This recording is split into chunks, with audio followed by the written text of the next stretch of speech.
පුතේ ඔයාලට අද මම මතක් කරන්න යන්නේ මේ හැමෝම අමාරුයි කියන හැමෝම අප්‍රිය කරන හරි වැඩි සිසු පිරිසක් විභාගයේදී අතාරින අමුතු බයක් දක්වන ජ්‍යාමිතිය සම්බන්ධව මතක් කිරීමක් කරන්න. ඇත්තටම අපි මුලින්ම දැනගන්න ඕනේ මේ ජ්‍යාමිතියේ ගැටලුවක් හදන්න භාවිතා වන දේවල් මොනවද කියලා ළමයිගෙන් අහුවොත් ජ්‍යාමිති ගණනක් හදන්න භාවිතා වෙන්නේ මොකක්ද කියලා ළමයි කියනවා ප්‍රමේයන් කියලා. ඔව්. ප්‍රධාන වශයෙන් භාවිතා වෙනවා ප්‍රමේයන්. මූලික වශයෙන් භාවිතා වෙනවා ප්‍රත්‍යක්ෂ. ඒතර මේ පිළිබඳ විස්තර සහිතව ඉගැන්වීම් කටයුතු අපි අනාගතේ සිද්ධ කරනවා. මම අද බලාපොරොත්තු වෙනවා ඔයාලට භාවිතා වන මේ ප්‍රධාන වශයෙන් භාවිතා වන ප්‍රමේයන් එකිනෙක විස්තර කිරීමක් කරන්න. ප්‍රමේයන් ගොඩක් තිබුණත් O level සීමාව තුල ඔයගලන් දැනගන්නට ඕනේ ප්‍රමේයන් 42ක් තියෙනවා. එතකොට ඒකෙන් ප්‍රමේයක් කියලා කියන්නේ මොකක්ද කියන එක ඔයාලට අවබෝධයක් ඇති. තර්කානුකූලව ප්‍රත්‍යක්ෂ සුරින් සත්‍ය බව පෙන්වන්න පුළුවන් ප්‍රකාශ අපි හඳුන්වනවා ගණිතයේ ප්‍රමේයන් කියලා. එතකොට මේ ප්‍රමේයන් 42ක් O level සීමාව තුල අධ්‍යයනය කළ යුතුව තිබෙනවා. ඒවා ඒ 42 අනුපිළිවෙලකට සකස් කරලා තියෙනවා අපි යුක්ලිඩ් කියන ගණිතඥයා. එතකොට ඒ අනුව අපි යුක්ලිඩ් කියන ගණිතඥයා ජ්‍යාමිතියේ පියා ලෙස හඳුන්වනවා.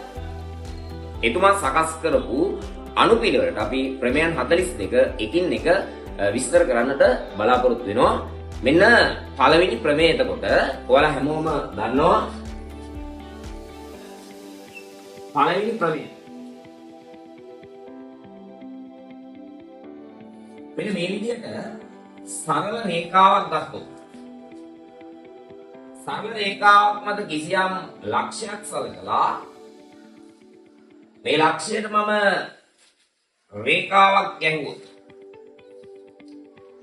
මේ රේඛා දෙක අතර කෝණයක් හැදෙනවා. මට මේ ලක්ෂයටම තවත් රේඛාවක් අඳින්න පුළුවන්. තවත් එකක් අඳින්න පුළුවන්. මේ විදිහට ඕන තරම් මේකට රේඛා සම්බන්ධ කරන්න පුළුවන්. එහෙම සම්බන්ධ කිරීමෙන් ඔයාලට පේනවා මේ විදිහට කෝණ හැදෙනවා. මේ කෝණ ගත්තාම මෙතන කෝණ 1 2 3 4ක් තියෙනවා. ඒ කෝණ හතරටම පොදු ශීර්ෂයක් තියෙනවා. ඒ වගේම දැන් මේ කෝණ දෙක ගත්තොත් ඒ කෝණ දෙකේම පොදු ශීර්ෂයක් තියෙනවා, පොදු බාහුවකුත් තියෙනවා. මේ කෝණ දෙක ගත්තොත් පොදු ශීර්ෂයක් සහ පොදු බාහුවක් තියෙනවා. මේ දෙන්න ගත්තොත් පොදු ශීර්ෂයක් සහ පොදු බාහුවක් තියෙනවා. මෙවැනි පොදු බාහුවක් සහ පොදු ශීර්ෂයක් සහිත කෝණ අපි හඳුන්වනවා බද්ධ කෝණ ලෙස. ඒ අනුව මේ සරල රේඛාවක් මත පිහිටි මේ වගේ මොන කෝණද? බද්ධ කෝණ. මෙතන හතරක් තියෙනවා. තව ඒවා හදන්න පුළුවන්. මම මෙයා A, මෙයා B, මෙයා C, මෙයා D ලෙස ගත්තොත් පළවෙනි ප්‍රමේය ලෙස ගණිතඥයන් අර්ථ දක්වලා තියෙන්නේ සරල රේඛාවක් මත පිහිටි බද්ධ කෝණවල ඓක්‍ය අංශක 180යි. එමනම් A ධන B ධන C ධන D සමාන වෙනවා අංශක 180ට. ඔක තමයි පළවෙනිම ප්‍රමේය. මේ මොහොතේම මගෙත් එක්ක පාඩම් කරගමු. කොහොමද මේක කියන්නේ? සරල රේඛාවක් මත පිහිටි බද්ධ කෝණවල ඓක්‍ය අංශක 180ක් වේ. ආයතන කියමු. සරල රේඛාවක් මත පිහිටි බද්ධ කෝණවල ඓක්‍ය අංශක 180ක් වේ. ඔක තමයි පළවෙනි ප්‍රමේය. මේ විදිහට අපි ප්‍රමේයන් 42ම ඔයාලත් එක කටපාඩම් කරනවා. එතකොට මේකේ තියෙන ඊළඟ කාරණේ තමයි මං ඔයාලට ප්‍රමේයක් කියලා කියන්නේ තර්කානුකූලව ප්‍රත්‍යක්ෂ සුලින් සත්‍ය බව පෙන්වන්න පුළුවන් ප්‍රකාශයක් කියලා. එතකොට මේක පළවෙනි ප්‍රමේය. නමුත් මේක කාටවත් ඔප්පු කරන්න බෑ. හරි? ගණිතයේ ප්‍රමේයන් ඔප්පු කළ හැකි. නමුත් පළවෙනිම ප්‍රමේය ඔප්පු කරන්න බෑ. මේ 180 ආවේ කොහෙන්ද කියලා. එතකොට මේ 180 ඇත්තටම ඒ කාලේ හිටපු ගණිතඥයෝ දාගත්ත අගයක් ඔප්පු කරලා ගත්ත දෙයක් නෙමෙයි.